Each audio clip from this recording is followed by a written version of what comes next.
రాష్ట్రంలో స్కూల్ టైమింగ్స్‌లో మార్పు. అవును. రంజాన్ మాసంలో రాష్ట్రంలోని ఉర్దూ పాఠశాలకు పనివేళలో మార్పు చేస్తూ ప్రభుత్వ ఉత్తర్వులు జారీ చేసింది.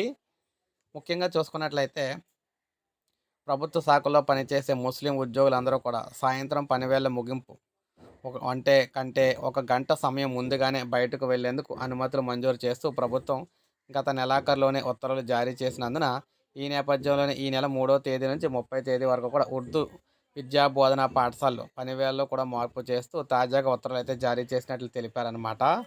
రాష్ట్ర వ్యాప్తంగా ఉపాధ్యాయ సంఘాలు తదితర సంస్థల నుంచి వచ్చిన విజ్ఞప్తుల మేరకు మార్పు చేశామన్నారు. రాష్ట్రంలోని ఉర్దూ మీడియం ప్రాథమిక పాఠశాలలు, ఉన్నత పాఠశాలలు, ఉర్దూ మీడియం సమాంతర విభాగం, ఉర్దూ మీడియం డైట్ కళాశాలకు పనివేళ మార్పు వర్తిస్తుందని చెప్పేసి తెలిపారు.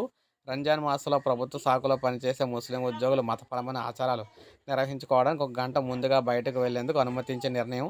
ఉర్దూ పాఠశాల పనివేళ మార్పు పట్ల ముఖ్యమంత్రి చంద్రబాబు నాయుడు ముస్లిం సమాజం తన తరపున కృతజ్ఞతలు తెలుపుతున్నట్లు తెలిపారు. సో ఏది ఏమైనా స్కూల్స్ టైమింగ్స్ అయితే మారినాయి. అయితే మరి సాధారణ స్కూల్స్కి అయితే కావివి. ఉర్దూ స్కూళ్ళకు, కళాశాలకు, కాలేజీలకు సంబంధించి అనమాట ఈ టైమింగ్స్ అన్నీ మారినాయి.